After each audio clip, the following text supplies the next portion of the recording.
আসসালামু আলাইকুম সবাইকে। আমরা আজকে উদ্ভিদ তত্ত্বের একটি গুরুত্বপূর্ণ সাইক্লিক নিয়ে আলোচনা করব। এই সাইক্লিকটি আমাদের কাছে অনেক কঠিন মনে হয়, কিন্তু আসলে এই সাইক্লিকটা এত কঠিন না। এখানে যেভাবে দেওয়া আছে আমরা বইয়ের ভাষায় যদি তাকাই তাহলে অনেক কঠিন লাগবে।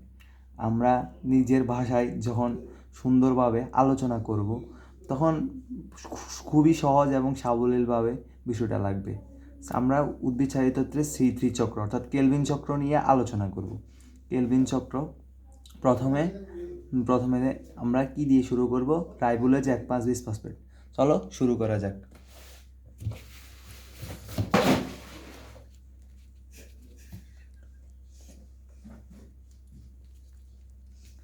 রাইবোলেজ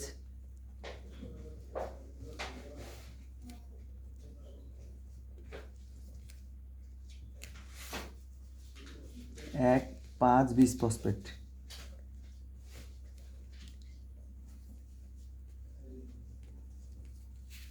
রাইবোলেজ 1,5,20 ফসফেট থেকে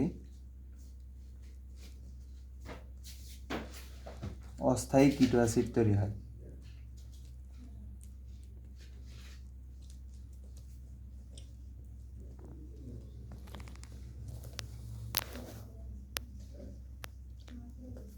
অস্থায়ী কিটো অ্যাসিড তৈরির আগে কার্বন ডাইঅক্সাইড দিলে এখানে রুবিস্কো এনজাইম দিতে হবে। রুবিস্কো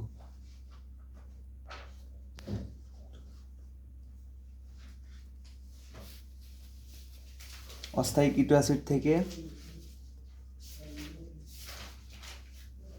পানি দিলে 3-ফসফো গ্লিসারিক অ্যাসিড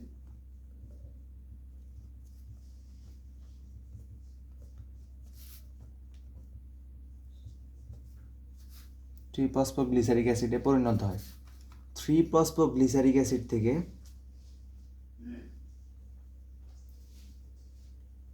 এটি 1,3,20 ফসফো গ্লিসারিক অ্যাসিডে পরিণত হবে।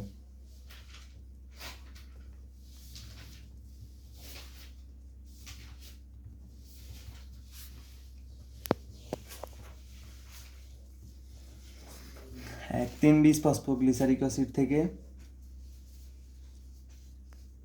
এটা ভেঙে দুইটা সমাণুতে পরিণত হবে।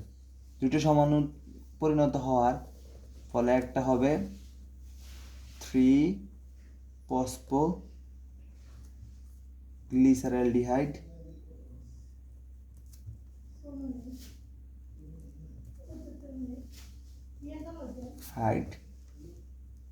আর একটু সমাণু হচ্ছে ডাইহাইড্রোক্সি অ্যাসিটন ফসফেট।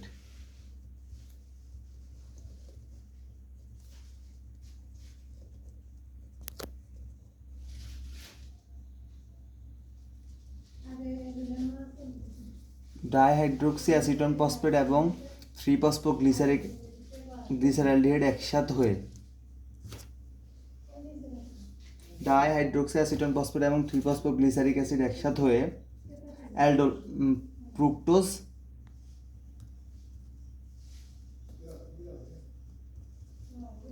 1,6,20 ফসফেটে পরিণত হয়।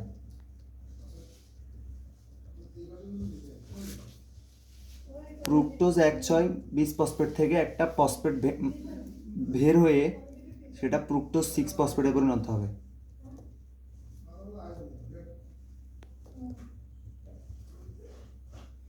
তারপর ফ্রুক্টোজ 6 ফসফেট থেকে গ্লুকোজ 6 ফসফেটে পরিণত হবে।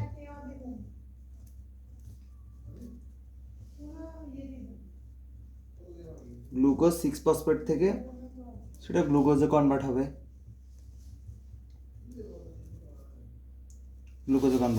কিন্তু এখন সাইক্লিকটা তো পুরোপুরি শেষ হয় না। সাইক্লিকটা শেষ হওয়ার জন্য আমরা 3-ফসফো গ্লিসারালডিহাইড এবং ফ্রুক্টোজ 6 ফসফেট একত্রিত হয়ে মানে এখানে দেখো 3-ফসফোগ্লিসারিক অ্যাসিড, আর এখানে আছে কি ফ্রুক্টোজ 120 ফসফেট, এটা দেখতে কি এরকম দেখা যায়, আর তার উপর এটা হচ্ছে 100, এখানে দুটা ফসফেট একসাথে আছে, এর জন্য 20 ফসফেট কথাটা আসছে। আর এখানে ফ্রুক্টোজ 6 ফসফেট। আমরা সবসময় মনে রাখবো ফ্রুক্টোজ হচ্ছে কিটোন আর গ্লুকোজ হচ্ছে অ্যালডিহাইড।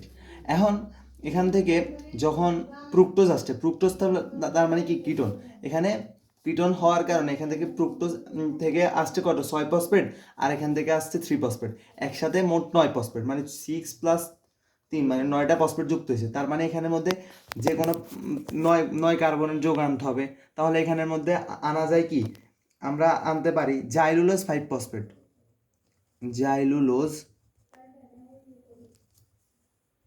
5 ফসফেট, জাইলুলোজ 5 ফসফেট, আর ইরিথ্রোস 4 ফসফেটকে আমরা বাইর করে দিতে পারি, ইরিথ্রোস 4 ফসফেট।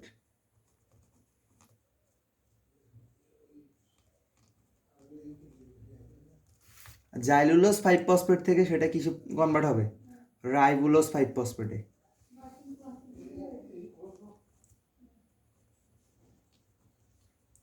রাইবুলোজ 5 ফসফেট থেকে সেটা কি রাইবুলোজ 1,5-20 ফসফেটে পরিণত হচ্ছে।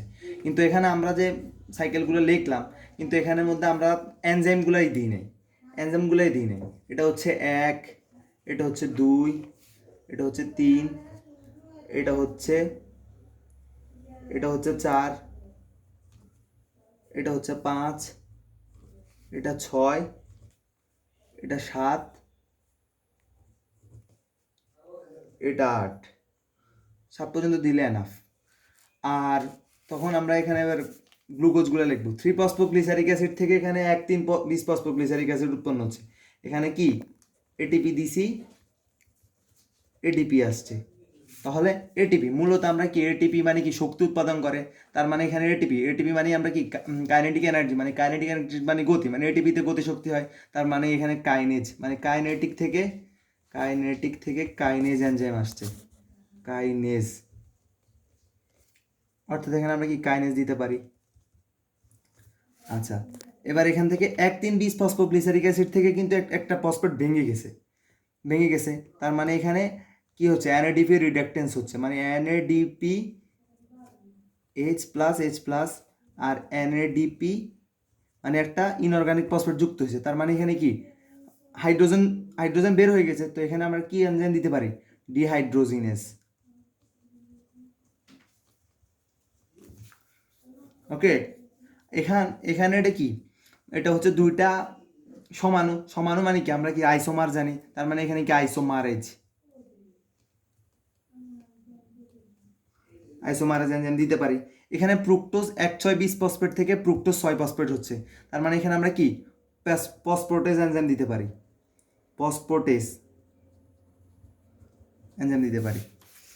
এবার দেখো এখানে কিটোন আর এখান থেকে আসছে অ্যালডিহাইড, কিটোন আর অ্যালডিহাইড একসাথে করে এখানে ট্রান্সকিটোলেজ এনজাইম দিতে পারি।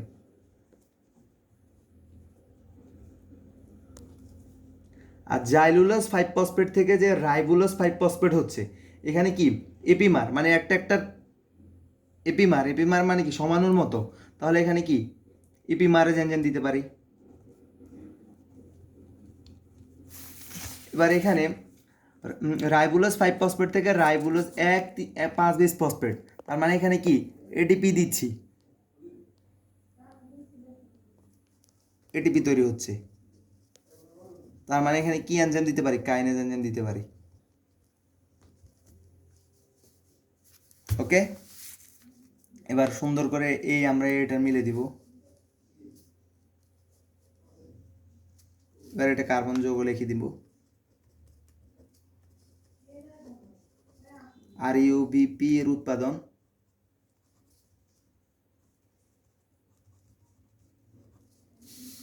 অর্থাৎ চিত্র কেলভিন চক্র বা C3 চক্র। ওকে, আমরা আজকে C3 চক্র শিখলাম, নেক্সট ক্লাসে আসবো অন্য কোনো ভিডিও নিয়ে। আসসালামু আলাইকুম।